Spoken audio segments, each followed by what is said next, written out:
أعوذ بالله من الشيطان الرجيم. بسم الله الرحمن الرحيم. الحمد لله رب العالمين،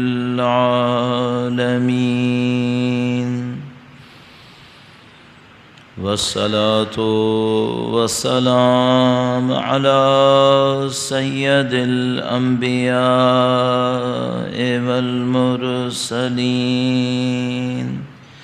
حبیب الہ العالمین ابی القاسم محمد صلی علی محمد وعجل فرجہ وعلى آلہ الطیبین الطاہرین، سیما بقیت اللہ فی الأراضین. قال اللہ تعالی فی کتابہ الکریم: بسم اللہ الرحمن الرحیم. ام حسبت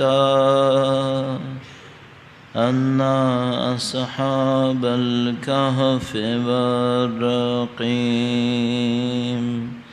كانوا من آیاتنا عجبا. درود بھیجے گا محمد و آل محمد. صلی علی محمد. پروردگار عالم کا انتہائی لطف و کرم ہے، انتہائی احسان ہے خداوند متعال کا. اس نے ہمیں دین کی ہدایت نصیب فرمائی. خداوند متعال نے ہمیں غفلت سے نکالا، ہدایت کے راستے کے اوپر گامزن کیا، سید الشہداء کی محبت نصیب فرمائی، اس فرش عزا پر بیٹھنے کا موقع، سعادت نصیب فرمائی خداوند متعال نے. اس دعا کے ساتھ کہ انشاءاللہ مرتے دموں تک ہمیں سید الشہداء کے بہترین جانثاروں میں قرار فرمائے، ان کے وارث کے ظہور کا دن دیکھنا نصیب فرمائے انشاءاللہ، ان کی نصرت اور ان کی نصرت کی راہ میں شہادت نصیب فرمائے. دعاؤں کی قبولیت کے لیے، ظہور امام تعجیل کی دعا کے لیے، نظر لطف کو حاصل کرنے کے لیے درود بھیجیں محمد و آل محمد. صلی علی محمد و آل محمد وعجل فرجهم.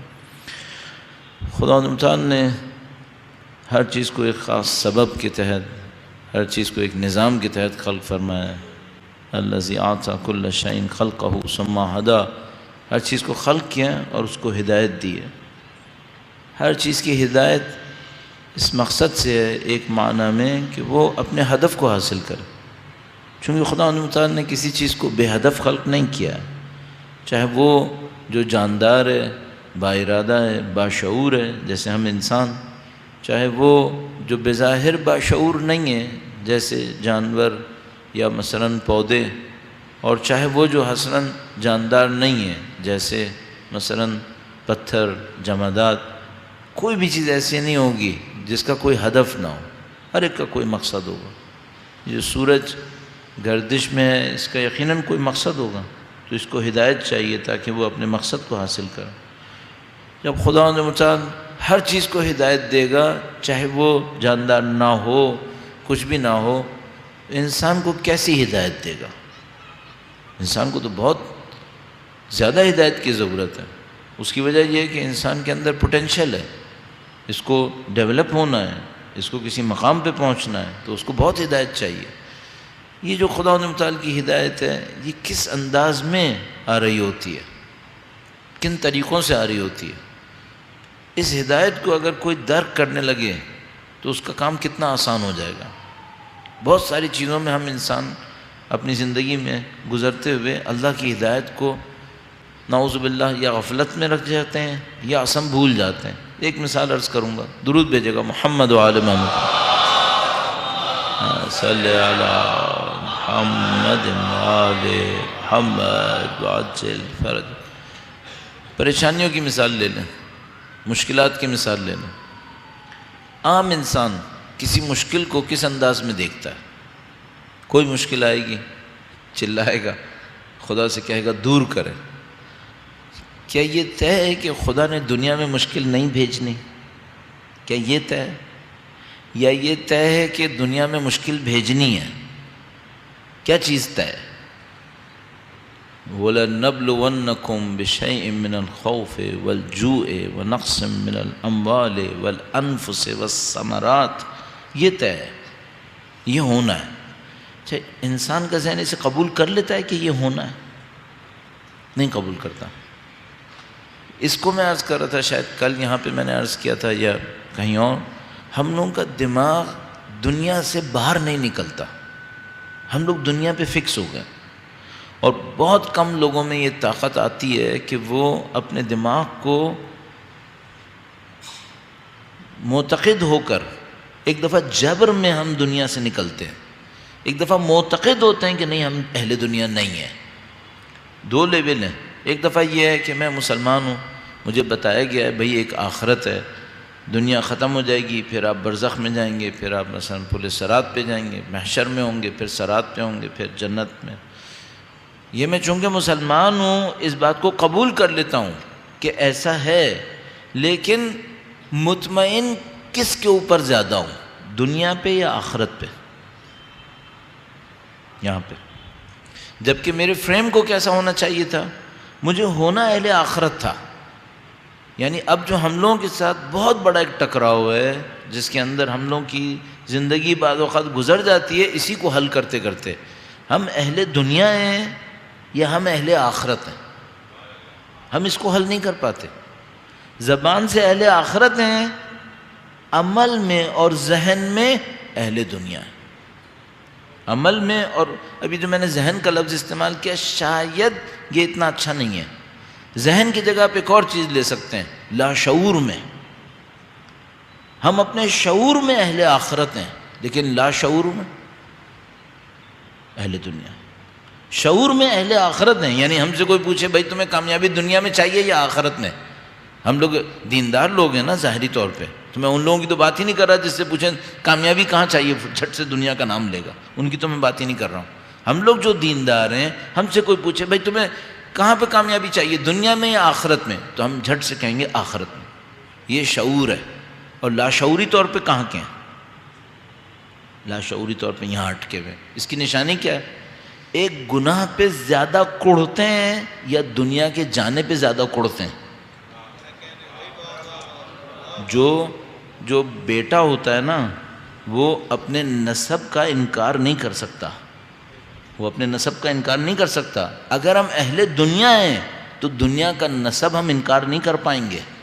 جب دنیا ہاتھ سے جاتی ہے تو زیادہ کڑھتے ہیں، یا آخرت خطرے میں پڑتی ہے تو زیادہ کڑھتے ہیں؟ دنیا جاتی ہے تو کڑھتے ہیں۔ یہ ساری اما یجیبو اس وقت نکلتی ہیں جب دنیا جاتی ہے۔ کوئی جھوٹ بولنے پہ اما یجیبو نہیں کہتا ہے، دنیا کی مصیبت میں پڑتے ہیں تو اما یجیبو چلاتے ہیں ہم لوگ۔ اس کا مطلب کیا ہے؟ ابھی ہم لوگ لاشعوری طور پہ اہل دنیا میں ہیں، جو بہت بڑی ایک مشکل ہے۔ جو مجھے سمجھ میں آیا ہے کہ ابھی تک جتنا بھی سمجھ پایا ہوں، جس سے مجھے سمجھ میں آتا ہے، وہ یہ کہ ہم کب ایسا ہوگا اور یہ کیسے ہوگا کہ ہم لاشعور کے اندر بھی اہل آخرت بن جائیں۔ یہ کوئی خدا کا شاید کوئی بہت بڑا انعام ہے۔ میرا اپنے خیال ہے جو مجھے سمجھ میں آتا ہے، یہ کوئی سادہ بات نہیں ہے کہ انسان اپنے لاشعور میں اہل آخرت بن جائے۔ یہ کوئی بہت بڑی پیچیدہ چیز ہے، اور مجھے لگتا ہے یہ وہ جگہیں جہاں پر کہتے ہیں بغیر استاد کے کام حل نہیں ہوگا۔ ہم شعور کو حل کر سکتے ہیں، لاشعور حل نہیں کر سکتے۔ بغیر استاد کے میرا نہیں خیال یہ کام ہو پا، یا کوئی خاص عنایات ہوں اہل بیت اطہار سلام اللہ علیہم اجمعین کی تو حل ہوگا۔ درود بھیجے گا محمد و آل محمد، صلی علی محمد و آل محمد وعجل فرج۔ تو یہ لوگ جو امیر المومنین کے نزدیکی اصحاب تھے، ان میں اور عام اصحاب میں کیا فرق تھا؟ ایک تو خود مولا کا صحابی ہونا کوئی کم فضیلت ہے؟ بہت بڑی بات ہے، بہت بڑی بات ہے۔ جن کا چہرہ دیکھنا عبادت ہو، ان کے لشکر میں بیٹھ کر ان کی نصرت کرنا، اللہ اکبر، یہ کوئی کم کمال تھا؟ لیکن ان ہزاروں لشکریوں کے اندر 25-30 وہ تھے جو خاص اصحاب تھے۔ یہ کون لوگ تھے؟ ظاہر ہے کہ یہ وہ لوگ ہوں گے جو ہم لوگ عام افراد میں کاؤنٹ نہیں کر پائیں گے۔ انہوں نے شعوری لاشعوری ساری مرحلوں کو، جن کو ہم نام بھی نہیں جانتے، وہ طے کیے ہوئے ہوں گے، اور یہ اس جگہ کے اوپر پہنچے ہوں گے۔ لہذا ان میں سے بعض افراد وہ ہیں جن کو خاص عنایات ہوتی تھیں اہل بیت اطہار علیہ السلام کی طرف سے۔ مثلا کوئی، میں نے جیسے عرض کیا کل کہ مثلا دعائے کمیل ان کے ذریعے سے پہنچی، یا مثلا حارث ہمدانی کے ذریعے سے وہ 2 روایات مشہور کہ میں یمت یرانی، جو مرے گا وہ مجھے دیکھے گا، وہ ان کے ذریعے سے پہنچی۔ یا مولا امیر المومنین کا وہ فرمان کہ جو مرے گا، جو میری زیارت کے لیے آئے گا، میرے لیے عشق کرے گا، میں اس کو 3 جگہ پہ ملوں گا۔ برسبیل تذکرہ عرض کرتا چلوں، کسی کے ذہن میں سوال نہ آئے، سوال آ جائے تو اچھا ہے، بلا وجہ میں اعتراض نہ کرے، اس سے بچنے کے لیے۔ سوال آنا تو بہت اچھی بات ہے۔ اس میں آپ کہ جو آپ اور میرے گھروں میں اکثر کتاب موجود ہے، احسن المقال، شیخ عباس قمی کی کتاب ہے، وہ بھی فارسی میں اس کا نام تھا منتہی الاعمال، 14 معصومین کی حیات طیبہ پر ہے۔ اس میں مولا امیر المومنین کے اصحاب میں شیخ عباس قمی نے 3 نمبر پر حارث ہمدانی کو رکھا ہے، 3 نمبر پہ مختصر تشریح دی ہے۔ تو اس میں اس حدیث کا تذکرہ کیا ہے، میں یموت یرانی کا، اس کا تذکرہ نہیں ہوا 3 مقامات پہ ملنے والی کا۔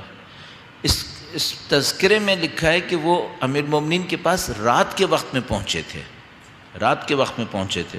اور وہ جو دوسری حدیث ہے 3 موقع پہ ملنے والی، اس میں لکھا ہے کہ حارث ہمدانی امیر المومنین کے پاس دوپہر کے وقت میں پہنچے تھے۔ صحیح ہے؟ اس کا مطلب کیا ہے؟ یہ وقت بے وقت امیر المومنین کے دیکھنے کے عشق میں مبتلا تھے، اور ان کا دل امیر المومنین کو دیکھنے کے لیے بے تاب ہو جاتا تھا۔ تو کبھی یہ دوپہر کو پہنچتے تھے، کبھی یہ رات کو پہنچتے تھے۔ ایک دفعہ دوپہر کو پہنچے تو وہ حدیث ملی 3 مقامات والی، اور ایک دفعہ رات کو پہنچے تو وہ حدیث ملی میں یموت یرانی والی، کہ جو مرے گا وہ مجھے ضرور دیکھے گا۔ ان کے حوالے سے 1-2 پوائنٹس اور ہیں، وہ بھی عرض کرتا چلوں۔ درود بھیجے گا محمد و آل محمد، ما صلی علی محمد و آل محمد وعجل فرجہ۔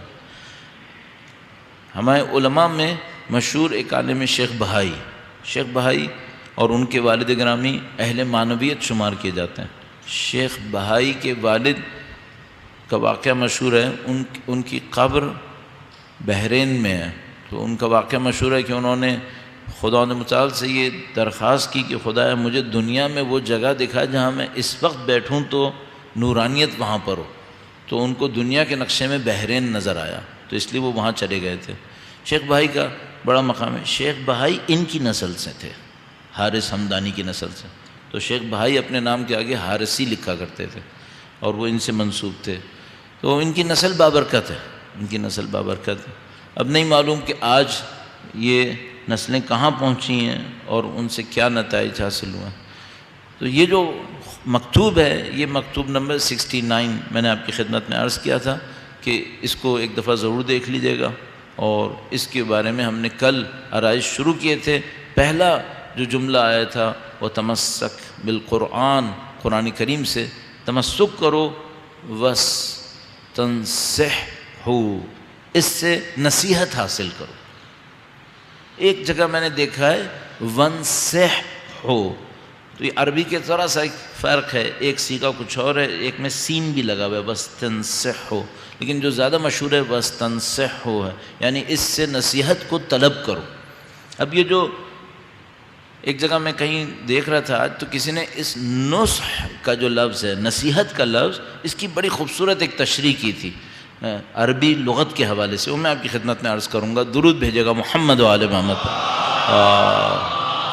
صلی علی محمد۔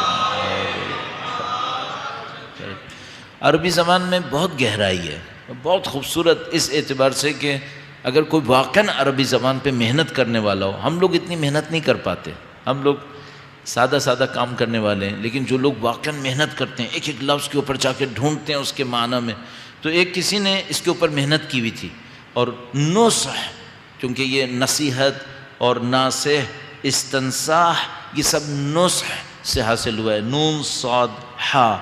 تو انہوں نے اس کے اوپر محنت کی تھی کہ عرب نصح کو کس معنی میں استعمال کرتے تھے، تو دو معنی میں عرب استعمال کرتے تھے۔ ایک اس معنی میں کہ اگر کوئی خالص ترین شہد ہو، خالص ترین شہد، یعنی مثلا ایسے ہم لوگ اپنے محاورے میں جس کو کہیں گے کہ مثلا مکھیوں کو چینی کھلا کے نہ بنایا گیا ہو، مکھیوں نے واقعاً جا کر پھولوں سے کچھ حاصل کیا ہو اور وہ شہد پڑا رہ گیا ہو کہیں پر، پڑے اس کی خلوص میں ایسا نکھار آ گیا ہو کہ سب کچھ ختم ہو گیا، باقی اب صرف خالص شہد رہ گیا۔ یہ جو شہد ہے یہ بڑی عجیب طاقتور چیز ہے۔ احرام مصر میں سے 3500 سال پرانا شہد صحیح نکلا ہے، 3500 سال پرانا شہد صحیح نکلا ہے۔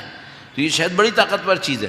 اگر کوئی خالص ترین شہد ہو اس کو ناصح کہتے ہیں۔ امام نے فرمایا تم قرآن سے نصیحت حاصل کرو، یہ خالص ترین شہد دے گا، یہ خالص ترین شہد دے گا۔ اب اس کی مثال کیا ہے میں اپنے اوپر رکھ کے عرض کروں گا۔ میں بہت کوشش کرتا ہوں کہ مثلا آپ کی خدمت میں اگر 50 منٹ بولوں تو کارآمد ہوتا نہیں ہے ایسا۔ 50 منٹ کارآمد کہاں بول سکتے ہیں؟ نہ اتنا علم ہے ہمارے پاس، نہ ہمارے دماغ میں اتنی طاقت ہے، اور معذرت کے ساتھ آپ میں بھی اتنی کنسنٹریشن نہیں ہے۔ تھوڑی دیر میں آپ کا دماغ ادھر ادھر ہو جائے گا اگر اس میں ہم بیچ میں ادھر ادھر کچھ نہ رکھا ہو۔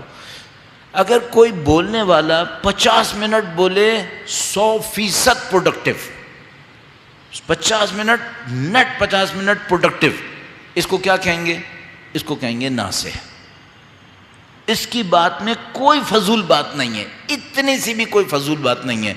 امام فرما رہے ہیں قرآن ناصح ہے، قرآن ناصح، اس کا ایک لفظ بھی نان پروڈکٹیو نہیں ہے، پروڈکٹیوٹی ہے اس کے اندر۔ امام فرما رہے ہیں تم اس سے نصیحت حاصل کرو، اس طرح کی نصیحت حاصل کرو، اتنا پروڈکٹیو ہے قرآن کریم۔ یہ ایک معنی ہو گئے۔ ایک معنی میں اور عرب استعمال کرتے تھے، اب وہ نہیں کر رہے، لیکن ان کی زبان کے اندر لکھا ہوا ہے، وہ بھی عرض کرتا ہوں۔ درود بھیجے گا محمد و آل محمد، صلی علی محمد و آل محمد وعجل فرجہ۔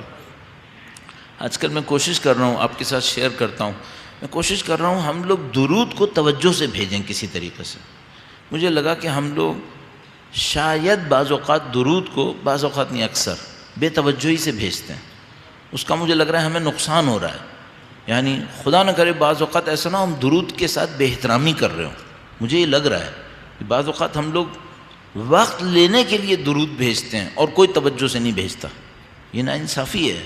اس کا ہمارے اوپر معنوی الٹا اثر پڑے گا اگر خدا نہ کرے بے احترامی میں چلا جائے۔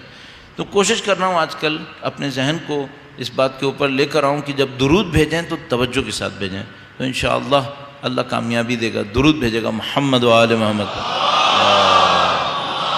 صلی علی محمد وعجل فرجہ۔ ایک اور معنی جس کے اندر ناصح کا لفظ استعمال کرتے ہیں، وہ بڑی خوبصورت تعبیر ہے۔ ہم لوگوں کے ہاں اب جو ہم لوگ لباس پہنتے ہیں، کپڑے پہنتے ہیں، چونکہ پروڈکشن بہت زیادہ ہے، مشینیں بنا رہی ہیں، تو کپڑے کی وہ اہمیت نہیں رہی، بلکہ اب اہمیت ہو گئی ہے ڈیزائن کی۔ تو فیشنز شروع ہو گئے۔ یہ فیشنز اس وقت شروع ہوئے ہیں جب کپڑے کی ماس پروڈکشن شروع ہو گئی۔ اس سے پہلے جب ہاتھ سے بنتے تھے تو فیشن کا ایشو نہیں تھا، کپڑا خود ایشو تھا، کیونکہ کپڑا کم ہوتا تھا۔ پھر جب یہ کپڑے کی ماس پروڈکشن شروع ہو گئی 17 سینچری میں تقریباً، تو پھر یہ ایشو آ گیا کہ بھائی اب کپڑا تو اتنا زیادہ ہو گیا، اب کیسے اس کے پیسے کیسے بنائیں اس کے، تو پھر فیشن شروع کر دیا۔ تو جس زمانے میں کپڑے کی بہت اہمیت تھی تو جو درزی ہوتے تھے وہ دو قسم کے ہوتے تھے۔ ایک وہ درزی ہوتا تھا جو نیا کپڑا سیتا تھا، یعنی مثلا کپڑا لیا اس نے، کاٹ پیٹ کیا اور نیا لباس سیتا تھا، یہ درزی علیحدہ ہوتا تھا۔ ایک درزی ہوتا تھا، ابھی میں ایک لفظ استعمال کروں گا شاید پرانے لوگوں کو یاد آئے گا، اسے کہتے تھے رفوگر۔ رفوگر، اچھا رفوگر کیا کرتا تھا؟ اس کا کام تھا پرانے کپڑے کے پھٹے ہوئے، ادھڑے ہوئے ان چیزوں کو رفو کرنا، اس کو تعمیر کرنا، بے اصطلاح دوبارہ بنا دینا۔ تو رفوگر کیا کرتا تھا؟ وہ رفوگر یہ کرتا تھا کہ کپڑے کے دوسرے حصوں سے دھاگے نکالتا تھا، گرد و غبار بھی بعض اوقات نکالتا تھا کہیں اور سے، اور دھاگوں کو اس کے کٹے ہوئے دھاگوں سے ایسا جوڑتا تھا اور بنتا تھا دوبارہ کہ کپڑا دوبارہ بنا ہوا نظر آ جائے اور لگے نہ کہ مثلا اس کو ریپیئر کیا گیا ہے۔ ابھی ہمارے ہاں تو وہ یہ کرے گا، دو کپڑوں کو ملائے گا، ایک سلائی مار دے گا، دیکھتے ہی سمجھ میں آ جائے گا کہ بھائی یہ سلائی ماری ہے۔ وہ رفوگر یہ نہیں کرتا تھا، رفوگر کہیں اور سے دھاگے نکالتا تھا، اس کے کٹے ہوئے دھاگوں سے جوڑتا تھا اور کپڑے کو بنتا تھا یہاں پہ، اور پھر وہ ایسا بن کے رکھتا تھا کہ کسی کو سمجھ میں نہیں آئے کہ یہ اس نے بن دیا ہے۔ اس رفوگر کو عربی میں ناسخ کہتے تھے۔ قرآن ہمارے نفس کی ایسے ترمیم کرتا ہے، پھٹے ہوئے کو جوڑ دیتا ہے، کچھ نشان نہیں چھوڑتا ہمارے یہاں۔ درود بھیجیں محمد و آل محمد، صلی علی محمد آل محمد عجل فرجهم۔ اس میں خوبصورتی یہاں پہ سمجھ میں آتی ہے، جو امام نے فرمایا اس سے نصیحت حاصل کرو، اس طرح سے ارشاد فرمایا۔ اب یہاں پہ تھوڑا سا کلام کو آگے بڑھاتے ہوئے جو اگلا جملہ تھا وہ امام نے فرمایا تھا احل حلالہ وحرم حرامہ، اس کے حلال کو حلال کہو، اس کے حرام کو حرام کہو۔ میں اس خطبے کے اس مکتوب کے چند جملے آپ کی خدمت میں عرض کروں گا، درود بھیجے گا محمد و آل محمد پر۔ صلی علی محمد محمد یا امام نے فرمایا بسم اللہ الرحمن الرحیم وَتَمَسَّكْ بِحَبْلِ الْقُرْآنِ وَاسْتَنْصِحْهُ وَأَحِلَّ حَلَالَهُ وَحَرِّمْ حَرَامَهُ وَصَدِّقْ بِمَا سَلَفَ مِنَ الْحَقِّ وَاعْتَبِرْ بِمَا مَضَى مِنَ الدُّنْيَا لِمَا بَقِيَ مِنْهَا وَإِنَّ بَعْضَهَا يُشْبِهُ بَعْضًا وَآخِرَهَا لَاحِقٌ بِأَوَّلِهَا وَكُلُّهَا حَائِلٌ مفارق۔ امام نے قرآن کریم کو گویا چند حصوں میں تقسیم فرمایا۔ امام نے فرمایا کہ قرآن کریم سے ان کیٹیگریز میں تم نصیحت حاصل کرو۔ کیا کیٹیگریز ہیں؟ فرمایا سب سے پہلے قرآن سے نصیحت حاصل کرو، اس کا مطلب ہے قرآن کریم میں کچھ اخلاقی نصیحتیں ہوں گی، ان نصیحتوں کو تم حاصل کرو، یہ پہلی کیٹیگری ہوگی۔ اس کے بعد فرمایا وَأَحِلَّ حَلَالَهُ وَحَرِّمْ حَرَامَهُ، جو اس کا حلال ہے اسے حلال کہو، جو اس کا حرام ہے اسے حرام کہو۔ یہ دوسری کیٹیگری ہوگی، یعنی احکام ہوں گے اس کے اندر کچھ حکم۔ اقیموا الصلاۃ لا تجتنب، مثلا لا تغتب بعضکم بعضا، تو کہیں پر حکم دے گا کہیں پہ نہیں کرے گا۔ حلال کو حلال کہو، حرام کو حرام کہو، اور کہنے کا معاملہ نہیں ہے، میں نے آپ کی خدمت میں کل عرض کیا۔ اس کے بعد فرمایا وَصَدِّقْ بِمَا سَلَفَ مِنَ الْحَقِّ، حق میں سے جو قرآن نے بیان کیا ہے اس کی تصدیق کرو۔ اچھا، یہ تصدیق زبان سے ہونی ہے؟ نہیں، یہ بھی وہی اندر سے ہونی ہے، تصدیق اندر سے ہونی ہے۔ یعنی ایک دفعہ یہ ہوتا ہے کہ ایک آدمی تصدیق کرتا ہے زبان سے، کہتا ہے میں مانتا ہوں اسے، اس کے بعد اگر ہم کہیں کہ تم مانتے ہو تو تم نے فلاں کام کیوں کیا؟ مثلا اگر کوئی کہے کہ مثلا میں مانتا ہوں کہ میں یہ کہ مثلا تم سچ بول رہے ہو، اس کے بعد پھر وہی کام کرے جو میرے سچ کو قبول نہ کرے، تو سامنے والا کہہ سکتا ہے اگر تم نے کہا تھا کہ تصدیق کی تھی تو تم نے یہ کیوں کیا؟ اس کا مطلب کیا ہے؟ اس کا مطلب ہے تصدیق زبان سے نہیں ہے، تصدیق عمل سے کرنی پڑے گی۔ اب اگر میں حافظ قرآن ہوا اور پورا قرآن پڑھتا رہا اور عمل میں ریفلیکٹ نہیں ہوا تو کیا مطلب ہوا؟ میں نے تصدیق نہیں کی۔ امام کہہ رہے ہیں صدق، تصدیق کرو۔ اب یہاں پہ ایک اور گہرائی ہے جو انشاءاللہ بعد میں ہم لائیں گے، وہ یہ ہے کہ آیا صرف عمل سے کروں، ایک دفعہ میں عمل سے نہیں کرتا تو پھر تو تکذیب ہے، یہ ایک دفعہ عمل سے کرتا ہوں تو تائید ہے، دل سے کنونس نہیں ہوں۔ اب تصدیق کہاں پر ہے؟ تصدیق اس وقت ہے جب میں اندر سے بھی کنونس ہو جاؤں کہ یہ صحیح کہہ رہا ہے، اندر سے بھی کنونس ہو جاؤں۔ ایک مثال کے طور پر قانون ہے ٹریفک کا، وہ کہتا ہے کہ بھئی آپ جب ریڈ ہو تو آپ اس کو کراس نہیں کیجیے گا، آپ نے کراس کر لی، میں نے کراس کر لیا تو یہ تو میں نے مخالفت کر دی، تو تکذیب کر دی میں نے سگنل کی۔ ایک دفعہ ریڈ ہوا، میں رک گیا اور میں کوڑ رہا ہوں کہ یہ کیا مصیبت میں پھنس گیا ہوں میں، صحیح؟ یہ تصدیق ہے؟ نہیں، یہ تصدیق نہیں ہے۔ یہ تائید تو ہو سکتی ہے کہ میں نے عمل میں اس کی تائید کر دی ہے، لیکن تصدیق نہیں ہے۔ تصدیق کب ہوگی؟ جب میں رکوں اور میں کنونسڈ ہوں کہ یہ جو ہو رہا ہے یہ اچھا ہو رہا ہے۔ یہی ہونا چاہیے تھا، یہی ہونا چاہیے تھا۔ اب سوال یہ ہے کہ ہم نے کیا قرآن کی تصدیق کر دی ہے؟ یہ بہت لمبی کہانی ہوگی پھر، اور اس میں ہمیں ایک اور جگہ پہنچنا پڑے گا اس بات کو سمجھنے کے لیے کہ تصدیق کیسے ہوگی، جس کو میں کوشش کروں گا کہ آج کسی طرح آپ کی خدمت میں اس کو عرض کروں۔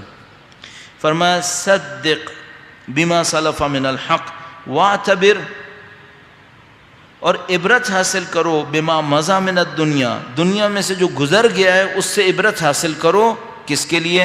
لما بقي منها، اس کے لیے جو دنیا میں سے باقی ہے۔ وَإِنَّ بَعْضَهَا يَشْبِهُ بَعْضًا، دنیا کا بعض دوسرے بعض سے شبیہ ہے۔ وَآخِرُهَا لَاحِقٌ بِأَوَّلِهَا، اس کا آخر اس کے اول سے ملحق ہوگا۔ وَكُلُّهَا حَائِلٌ مفارق، اور یہ ساری کی ساری دنیا رکاوٹ ہے اور جدا ہونے والی ہے۔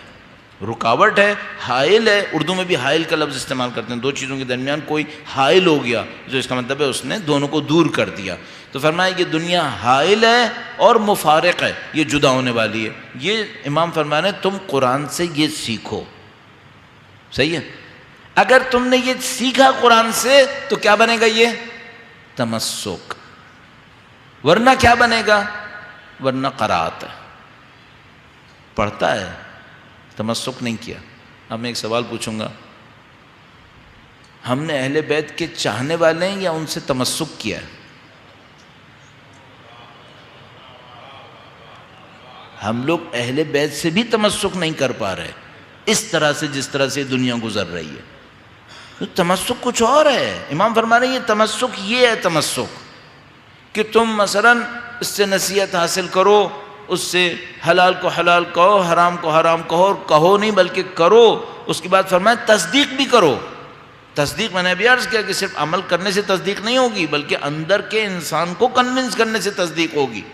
اس کے بعد فرما رہے ہیں امام کہ مثلا تم دنیا سے عبرت حاصل کرو، اور اس کے اوپر ابھی انشاءاللہ عرض کریں گے۔ تو ہم کہاں سے دوبارہ شروع کریں اپنی بات کو؟ تو میں دوبارہ واپس آؤں گا دنیا کے اس چیپٹر سے کہ دنیا کا اول اس کے آخر سے ملے گا، اور دنیا کا بعض دنیا کے بعض سے شبیہ ہے، اور اس تک پہنچنے کے لیے ہم ایک اور مفہوم کو شروع کریں گے انشاءاللہ۔ اللہ مدد فرمائے گا، درود بھیجے گا محمد و آل محمد، صلی علی محمد و آل محمد عجل فرجہم۔ ہمارے پاس ایک ٹاپک ہے دنیا کے بارے میں، ابھی ہم دنیا کے اوپر بات کر رہے ہیں۔ دنیا کے بارے میں ایک ٹاپک ہے، وہ یہ کہ کیا دنیا میں جو کچھ ہوتا ہے یہ کسی قانون کے تحت ہوتا ہے یا حادثے میں ہوتا ہے؟ اگر قانون کے تحت ہوتا ہے دنیا ریپیٹ ہوتی ہے یا نہیں ہوتی ہے؟ اس کو تھوڑا سا سوچنا پڑے گا۔ مثلا مثال، اور اس کو ہم نے بہت تفصیل سے ایک زمانے میں سوچنے کی کوشش کی تھی، بیان کرنے کی کوشش کی تھی، ظاہر ناقص تھا لیکن بیان کیا تھا۔ حضرت نوح علیہ السلام کے زمانے میں لوگوں نے انتظار کیا تھا۔ یہ جو انتظار ہے جس سے ہم بھی گزر رہے ہیں، غیبت انتظار، یہ نیا ہے یا پرانا ہے؟ پہلے گزرے ہیں لوگ یا نہیں گزرے؟ قانون کیا ہے اس کا؟ اب دو باتیں، ہم یا تو یہ کہیں دنیا آگے جاتی ہے نئی ہوتی ہے، پچھلے سے کوئی تعلق نہیں ہے، یا ہم یہ کہیں کہ نہیں، یہ جو آگے جاتی ہے یہ پیچھے ہی والا ہے جو بار بار رنگ تبدیل کر کر کے آگے آتا ہے، وہی ہے، نئے دور میں ہے وہی، کچھ تبدیل نہیں ہو رہا۔ صحیح؟ کون سا ہے اس میں سے؟ امام نے فرمایا صدق بما سلف من الحق، تصدیق کرو اس حق کی جو پہلے گزر چکا ہے، اور اس کے بعد فرمایا دنیا سے عبرت حاصل کرو چونکہ یہ دنیا اول اس کی آخر سے ملحق ہے اور اس کی بعض سے شبیہ ہے۔ اس کا مطلب کیا ہے؟ اس کا مطلب ہے یہ ریپیٹ ہو رہی ہے، یہ ریپیٹ ہو رہی ہے، صرف کیریکٹر کے نام چینج ہو رہے ہیں، کیریکٹرز وہی ہیں، کیریکٹرز وہی ہیں۔ اس کو تھوڑا سا ہمیں تھوڑا سا گہرائی میں جانا پڑے گا. ایک لفظ ہے کہیں وہ مس نہ ہو جائے، پھر کل ہم واپس نہیں آ پائیں گے. عبرت کا لفظ، عبرت کا لفظ، اس کے اوپر ذرا سا 2 منٹ 1 منٹ کا کام، اور پھر ہم اسی کے اوپر واپس آتے ہیں، اس قانون کے اوپر، یہ دنیا کا ریپیٹ ہونا نہ ہونا. عبرت کا لفظ کیا ہوتا ہے؟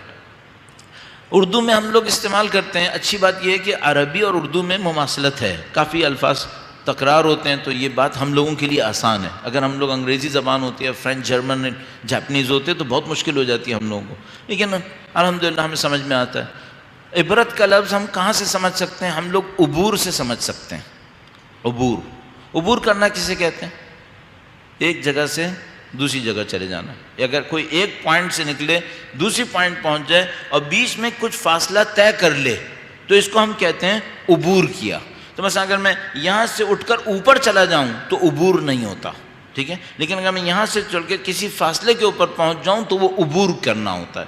اچھا، عبور میں ایک اور تھوڑی سی باریکی ہے کہ یہ زمین پہ زمین چلے تو زیادہ عبور کہلاتا ہے، یا زمین بیچ میں پانی دوسری طرف زمین تو یہ عبور زیادہ کہلاتا ہے.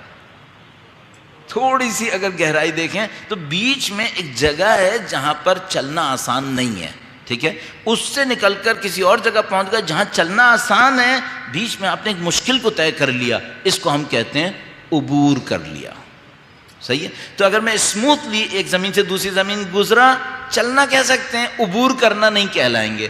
لیکن مثلا ایک پہاڑی سے نکلا، وادی میں گیا، دوسری پہاڑی پہ پہنچ تو میں نے وادی کو عبور کر لیا، دریا کو عبور کر لیا. صحیح ہے، یہ عبور کرنا ہے. صحیح ہے. ذرا سا ایک اور ٹچ کر لیتے ہیں. زیارت اربعین کے اندر امام کے لیے ایک قول استعمال ہوا ہے، اسیر القربات قتیل العبرات. وہ بھی عبور ہے. اور اس عبور کو کس کو کہتے ہیں؟ آنسو کو کہتے ہیں عبور. آنسو کو ابرہ کہتے ہیں. کیوں ابرہ کہتے ہیں؟ یہ آنکھ سے نکلتا ہے اور گال کے اوپر سے ہوتا ہوا نیچے گرتا ہے تو یہ عبور کہلاتا ہے. آنسو کو بھی ابرہ کہتے ہیں، اسی لیے قتیل العبرات، وہ شہید جس کے اوپر بہت گریا ہوا ہے، امام کے القاب میں سے. اچھا، میں قرآن میں سے کسی واقعے سے عبرت حاصل کروں تو کیا کروں؟ کب میں کہوں گا کہ میں نے عبرت حاصل کی؟ تو میں کوئی ایسی چیز سیکھوں جو دنیا میں بیٹھوں اور مجھے موت کے مرحلے سے گزار کے آخرت میں پہنچا دے. یہ عبرت ہوگی، یہ عبرت ہے. ہوں میں دنیا کے اندر، لیکن میں نے کوئی ایسی چیز سیکھی جس نے مجھے دنیا میں رہتے ہوئے آخرت میں پہنچنے کا راستہ بتا دیا ہے، تو میں نے قرآن سے عبرت حاصل کی ہے. لیکن اگر میں صبح سے دوپہر تک قرآن پڑھتا رہا اور کچھ نہیں ہوا، اس کا مطلب ہے میں نے عبرت حاصل نہیں کی ہے. ہمیں قرآن سے عبرت حاصل کرنی ہے. درود بھیجے گا محمد و آل محمد،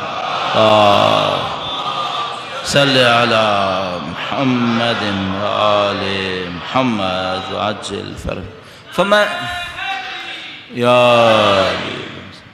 امام نے فرمایا کہ تم جو گزرا ہوا حق ہے، اور حق کو ہمیں کبھی بعد میں دیکھنا ہوگا، حق کسے کہیں گے؟ وہ جو گزرا ہوا حق ہے اس کی تصدیق کرو اور دنیا سے عبرت حاصل کرو، چونکہ اس کا اول اس کے آخر سے ملحق ہے اور اس کا بعض سے شبیہ ہے. اس کا مطلب کیا ہے؟ اس کا مطلب یہ دنیا ریپیٹ ہوتی رہتی. دنیا ریپیٹ ہونے کا مطلب کیا ہے؟ اور اگر یہ ریپیٹ نہیں ہو رہی ہوتی نا تو پھر لعن کا مفہوم بے معنی ہو جاتا، اگر ریپیٹ نہیں ہو رہی ہوتی. دیکھیے ہم کہتے ہیں اللہم لعن ابا سفیان وہ مثلا معاویہ و یزید ابن معاویہ، ان کو ہم لعن کر رہے ہیں. تو اب ایک سوال ہے یہاں پہ، شخص کو لعن تو کر رہے ہیں 1400 سال کے بعد، اس شخصی لعن کا آج کیا اثر پڑے گا؟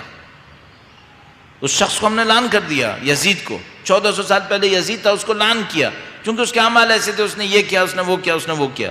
صحیح ہے. اس کا آج کی دنیا پہ کیا اثر پڑے گا؟ اور خدا نے متعال 3000 سال پہلے آنے والے فرعون کا تذکرہ کرتا ہے جس نے آنا ہی نہیں ہے. پھر تو میں اس فرعون کو پڑھ کے کیا کروں؟ صحیح. اور امام فرما رہے ہیں کہ نہیں، ایسا نہیں ہے، اس کا اول آخر سے ملحق ہے، اس کا بعض سے شبیہ ہے، اور تم پرانا جو حق گزرا ہے اس کی تصدیق کرتے رہو. اس کا مطلب کیا ہے؟ اس کا مطلب یہ کیریکٹرز ریپیٹ ہوں گے، یہ کیریکٹرز ریپیٹ ہوں گے، یہ ہر دور میں نام بدلتے رہیں گے اور کردار آتے رہیں گے۔ اس کا مطلب فرعون بھی آئے گا، نمرود بھی ہوگا، سامری بھی ہوگا، یزید بھی ہوں گا، اور سید الشہداء کا کوئی نمائندہ بھی ہوگا۔ یہ سب دنیا ریپیٹ ہوتی رہے گی۔ تو اب میں ایک اور بات سوچتا ہوں، یہ جو کوفے کا جم غفیر تھا جو سید الشہداء کے ساتھ نہیں آیا تھا، یہ ریپیٹ ہوگا؟ وہ کون لوگ تھے؟ وہ کون تھے؟ اور یہ بھی ریپیٹ ہوں گے۔ صحیح، امام یہ فرمانا چاہ رہے ہیں کہ تم ان کے حالات کو غور کرو۔ اب مثال کے طور پر ایک جملہ قرآن کریم سے جو اس بات کو ہمیں سکھانے کے لیے ہوگا، درود بھیجے گا محمد و آل محمد پر، اللہم صلی علی محمد و آل محمد وعجل فرجہم۔ قرآن کریم نے ایک قوم کے احوال کو بیان کیا۔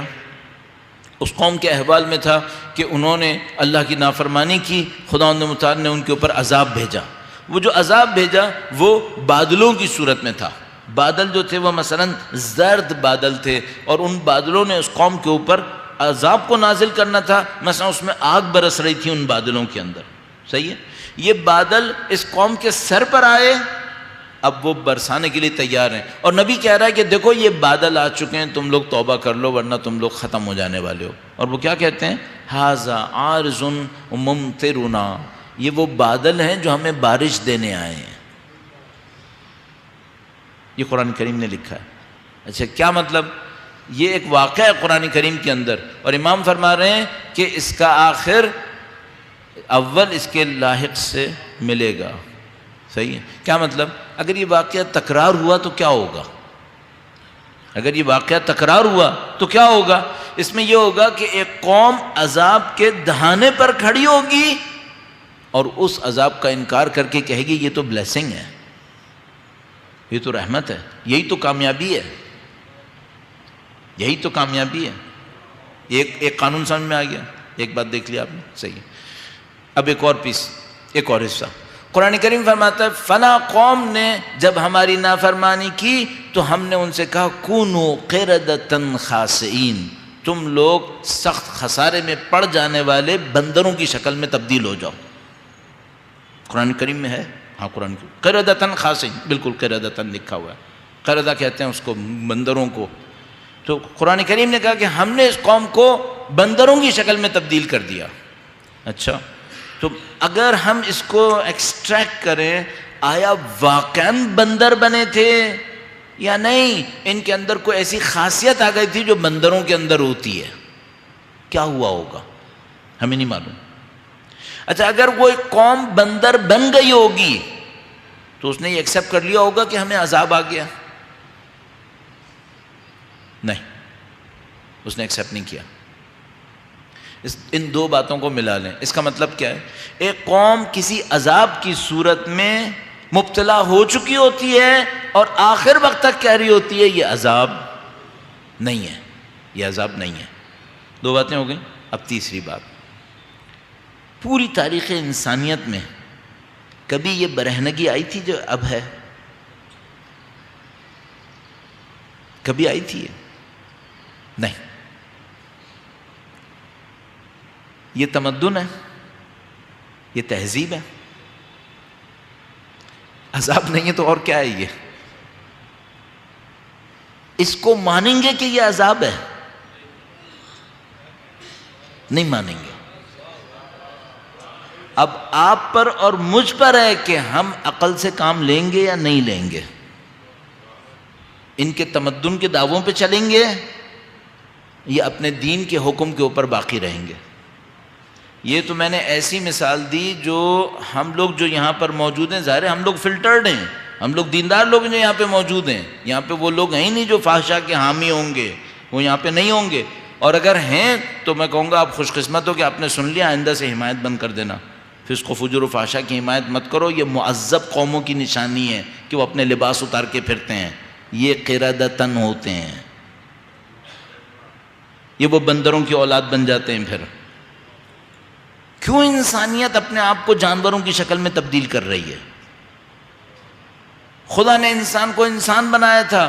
خدا نے متعال فرماتا ہے کہ ہم نے ان کو سطر کے ساتھ بھیجا تھا، اور جب انہوں نے اس درخت سے لیا تو ان کی سطر جو ہے وہ بربلا ہو گئی، اور وہ تفقا یخصفان علیہما من ورق الجنہ، اور وہ اپنے مستور کو چھپانے لگے جنت کے پتوں سے. اگر کوئی گناہ کے اندر آگے بڑھتا ہے تو اس کی سطر آشکار ہو جاتی ہے.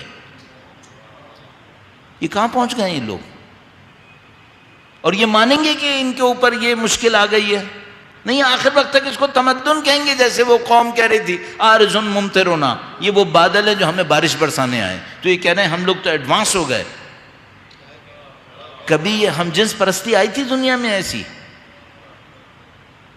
اور اب یہ سٹینڈرڈ ہے. اگر آپ ان سرویز کو دیکھیں جو سروے کرتے ہیں، تو قوموں کے بارے میں جب سٹینڈرڈز دیتے ہیں تو ان میں سے ایک سٹینڈرڈ یہ دیتے ہیں کہ اس میں ہم جنس پرستی الاؤڈ ہے یا نہیں ہے. اس کے قانون میں اس کی گنجائش بنی یا نہیں بنی. نہیں بنی تو اس کو رینکنگ میں ڈاؤن کر دیتے ہیں کہ نہیں، یہ بہت بیکورڈ ہے ابھی. تو یہ کیا ہے؟ 70 سال پہلے کیوں نہیں ہوا تھا یہ وہ چیزیں جو ہمیں دیکھنی پڑے گی. اب مشکل ہم لوگوں کے ساتھ کیا ہو رہی ہے، ہم بھی اس کو اتنا برا نہیں دیکھ پا رہے. ہم بھی اس کو اتنا برا نہیں دیکھ پا رہے. کیوں؟ ہم بھی بالآخر یہیں رہ رہے ہیں نا، تو اس نے ہم پر بھی اثر ڈالا ہے. اور یہ تو آپ ابھی ہیں تو پاکستان جیسے سو کالڈ بیکورڈ کنٹری میں رہ رہے ہیں. اگر آپ ابھی کینیڈا امریکہ میں رہ رہے ہوتے ہیں تو میرا یہ تقریر اس طرح کرنا یہ جرم بن جاتا. یہ جرم بن جاتا. اب آپ بتائیں ہم لوگ ہیں کہاں؟ ہم کس دنیا میں رہ رہے ہیں؟ اب یہاں پہ بس ایک پوائنٹ اور عرض کروں گا. یہ دنیا جو اپنی پستی میں یہاں تک آئی ہے، یہ دنیا ہم سے سازگار رہے گی؟ یہ دنیا ہم سے اچھی رہے گی؟ اچھی رہے تو ڈرنا شروع کر دیں کہ یہ اتنی بدبخت اس اعتبار سے یہ ہم سے کیسے بنے گی. اور پھر ایک جملہ میرے دماغ میں اور آتا ہے، وہ یہ کہ جو دنیا اس قابل نہ رہی کہ حجت خدا اس میں رہے، ہم سے سازگار نہیں رہے گی. ہم سے سازگار نہیں رہے گی. تو ہمیں اس دنیا میں ٹف ٹائم اٹھانا پڑے گا، یہ تو کنفرم ہے. اصولاً بھی کہ دنیا بنی تھی لَنَبْلُوَنَّكُمْ بِشَيْءٍ مِّنَ الْخَوْفِ کے لیے، اصولاً بھی اور قاعدتاً اس اعتبار سے کہ جو اتنی گمراہ ہو گئی ہے کہ جو تاریخ انسانیت میں کبھی گمراہی نہیں آئی تھی یہ اس کے اوپر آئی ہے. اصول کے حساب سے اس نے آخر وقت تک نہیں ماننا کہ یہ گمراہی میں ہے. اصولاً امتحان دنیا کی طبیعت کے اندر ہے اور زوال کا یہ عالم ہے، اور دوسری طرف سے امام کی غیبت کے اگر یہ آخری ایام ہو. یہ تینوں اسباب یہ بتا رہے ہیں یہ دنیا سازگار نہیں بنے گی ہمارے ساتھ. یہ ہمیں ٹف ٹائم دے گی. اب صرف ہمارے ساتھ ایک مشکل ہے، ہم میں سے کون ہوگا جو اس ٹف ٹائم کو اٹھانے پہ تیار ہوگا. بڑی عجیب ایک روایت ہے، بہت عجیب. اللہ نے توفیق دی مجھے تو میں کل آپ کی خدمت میں اس کو لے کر آؤں، آپ کی خدمت میں عرض کروں. تو اجمال اس کا یہ تھا کہ آخری دور میں جو ایمان پہ رہے گا وہ بیوقوف کہلائے گا. تم میں سے کون ہے جو صبر کرے گا کہ بیوقوف کہلائے؟ کون ہے جو صبر کرے گا؟ اب یہ مشکل ہے. تو ہم ایک ایسی جگہ پر آ گئے ہیں. عبرت اس بات کی ہے کہ بھائی یہ ریئلائز کر لو کہ یہ ہے، اس کو ریئلائز کر لو. کیونکہ اگر آپ نے یہ ریئلائز نہیں کیا نا تو آپ اور میں وہی حرکت کریں گے، کیا کہ دنیا کو بھی لے کے چلو، آخرت کو بھی لے کے چلو. اس اسٹیج میں مشکل لگ رہا ہے کہ یہ دونوں چل پائیں گے. اس اسٹیج میں مجھے نہیں لگ پاتا، مجھے سمجھ میں ایسے آ رہا ہے یہ دونوں نہیں چلیں گے. ان میں سے کسی ایک کو قربان کر دینا پڑے گا. کم از کم کچھ نہ کچھ قربانی تو دینی پڑے گی. بس اگر ایک بچہ مجھ سے کہے کہ مجھے ہر لحاظ سے اپنا کیریئر بنانا ہے بس، اور دین بھی لے کے چلنا ہے اور دنیا میں کیریئر بنانا ہے، تو میں اسے کہوں گا بیٹا یہ دونوں چیزیں فی الحال شاید جمع نہیں ہو پائیں گی، تمہیں کچھ نہ کچھ قربانی دینی پڑے گی. ہاں میں یہ نہیں کہہ رہا کہ تم دنیا سے قربانیاں دیتے چلے جاؤ گے، غریب درماندہ ہو جاؤ گے، سب کچھ ہو جاؤ گے، لیکن اس کی جگہ میں کہوں گا ایک اور چیز ہو جاؤ گے. وہ کیا؟ شاید فقیر ہو جاؤ لیکن تمہیں غربت تنگ نہیں کرے گی. یہ مجھے سمجھ میں آتا. شاید تم میں اس کا دعویٰ نہیں کر پاؤں گا، دعوے نہیں کر رہا ہوں، صرف ریفلیکٹ کر رہا ہوں. میں دعویٰ کروں گا مشکل میں پھنس جاؤں گا. فقیر بنو گے غربت تنگ نہیں کرے گی، اسیر بنو گے آزادی سلب نہیں ہوگی، آزاد رہو گے. بہت مشکل کام ہے. کوئی انسان قید میں ہو آزاد، بہت مشکل کام ہے. لیکن اگر کوئی دین پہ چلے گا تو یہ ہوگا. تو ہوگا فقیر دیکھنے میں، اندر سے غنی ہوگا. کس کی طرح؟ ابو ذر غفاری کی طرح. فقیر دیکھنے میں، اندر سے غنی، دیکھنے میں قیدی، اندر سے آزاد. یہ دین یہ کر دیتا ہے. لیکن یہ کب ہوگا؟ جب دین ہمارے ظاہر سے اور عمل سے دونوں سے سرایت کر کے تصدیق پہ پہنچے گا. دو کے دھوکے میں نہیں رہیے گا کہ ایک ظاہر ہے اور ایک عمل ہے اور یہ دو کافی ہے. نہیں، یہ دو کافی نہیں ہے. جو مجھے اب سمجھ میں آ رہا ہے آہستہ آہستہ یہ کہ نہیں، ایک ظاہر ہے زبان، ایک عمل ہے جو انجام، اس کے پیچھے ایک اور انسان ہے، وہ لاشعوری ہے. اور یہ ٹف جگہ ہے. یہ وہ جگہ ہے جہاں مار کھاتا ہے آدمی. زبان سنبھالنا بہت آسان ہے، لا الہ الا اللہ. عمل میں لانا بھی نسبتاً آسان ہے، نماز پڑھ لو. اب آئے گی تصدیق، اور وہ اندر سے ہوگی، اور وہ لاشعوری طور پر ہوگی، وہ زبان والی نہیں ہوگی. یہ ٹف جگہ ہے، اور اس کو میں کوشش کروں گا کہ آپ کی خدمت میں عرض کروں. لیکن دین کا اصلی کمال مجھے احساس ہو رہا ہے اس گہرائی میں ہے. چونکہ میں دیکھیں، جو مجھے اب کیوں کہہ رہا ہوں اب سمجھ میں آ رہا ہے، یا آہستہ آہستہ سمجھ میں آ رہا ہے. میں طالب علم ہوں، 34 سال ہو گئے مجھے، 35 سال ہو گئے دین کو سمجھنے کی کوشش کرتے ہوئے. تو میرے سامنے بہت سارے سوالات ہیں جو حل نہیں ہوتے تھے. اب میں کوشش یہ کر رہا ہوں وہ سوال حل ہونے چاہیے میرے لیے. مثلا ایک سوال ہے میرے لیے حل نہیں ہوتا تھا، اور وہ یہ کہ کیوں ایسا ہے کہ ایک آدمی اپنی دینداری میں اتنا پہنچا ہے کہ نماز شب پڑھتا ہے لیکن دین کا اثر اس کے اندر نہیں ہے. کیوں ایسا ہے کہ ایک آدمی دینداری میں اتنا دیندار ہے کہ وہ 3 مہینے روزے رکھتا ہے لیکن دین کا اثر اس کے اندر نہیں ہے. تو مجھے یہ سمجھ میں آیا کہ اس نے 2 مرحلے طے کر لی ہیں، ایک زبان اور ایک عمل. لیکن یہ مرحلہ لاشعور کے اندر پھنسا ہوا ہے. اور جب یہ اس لاشعوری وجود کو دیندار کر لے گا تب اصل میں دین اس کے اوپر اپنا اثر دکھا دے گا. اس وقت تک ایک لمیٹڈ اسکیل کا اثر ہے جو آتا رہے گا، لیکن وہ اصلی اثر وہ اس حقیقت تک پہنچنے کے بعد ظاہر ہونا شروع ہوگا جو مجھے سمجھ میں آتا ہے ابھی. اور عزیزان محترم، بس چند جملے اگر مصائب کی عرض کروں. ابھی ایک جملہ کہتے کہتے آپ کی خدمت میں نے احتیاط کی، اور میں نے کہا یہ جملہ بہت سخت ہے. کوئی قیدی ہو اندر سے آزاد ہو. یہ بڑا سخت ہے، بڑا سخت مرحلہ ہے. اس مرحلے کو کیسے انسان سمجھ سکتا ہے، بیان کیسے کر سکتا ہے؟ واقعاً بہت سخت ہے. انسان کے لیے خود مشکل جھیلنا میرا خیال ہے 2 ریفرنس میں بہت آسان ہے. اگر مثلا میں ایک مشکل جھیل رہا ہوں تو 2 ریفرنس میں بہت آسان ہے. اگر میں پہاڑ بھی تھا، ارادے کا پہاڑ تھا، مثلا جسمانی طور پہ ہر سختی برداشت کرنے کو تیار تھا، تو مثلا میرے اوپر کوئی بھی سختی آئے میرے لیے وہ آسان ہو جائے گا، اس کو نسبتاً ٹیکل کر لوں گا. لیکن کب مشکل آئے گی؟ جب اس کی آدھی بھی کسی ایسے پہ آئے جس کو میں چاہتا ہوں.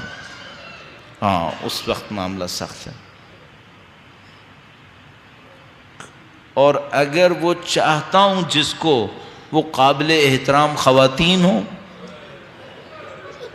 اللہ اکبر، اب معاملہ طاقت بشری سے باہر جا رہا ہے. اب معاملہ بہت سخت ہے. امام سید سجاد خود زنجیروں میں تھے، خود طوق میں تھے، خود بیڑیوں میں تھے. یہ بہت بڑی بات ہو گئی. کیسے انسان اس بات کو کہے؟ ان کی پشت مبارک پہ بار بار درے لگ رہے تھے. اللہ، کیسے ہوا یہ؟ کس طرح امام نے اس کو برداشت کیا؟ یہ تو روک لیتے ہیں. 18 بھائیوں کے لاشوں کو چھوڑ کر آئے تھے. اپنے والد گرامی کے بے گور و کفن لاشے کو چھوڑ کر آئے. دو مقام. تیسرا مقام یہ کہ امام خود زنجیر میں تھے. یہ کم اذیت تھی یہ کہ بی بی زینب کو رسن بندھی ہوئی تھی.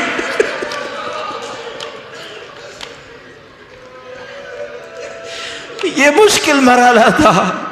اب اگر اس کے اوپر اضافہ کریں کہ بابا کا سر نیزے کے اوپر تھا. امام سجاد سلام اللہ علیہ بازاروں اور درباروں سے گزارے جا رہے تھے اس حالت میں کہ بیویاں بے کجاوا عماریوں کے اوپر تھیں اور نیزوں کے اوپر اہل بیت کے شہداء کے سر لگے ہوئے تھے.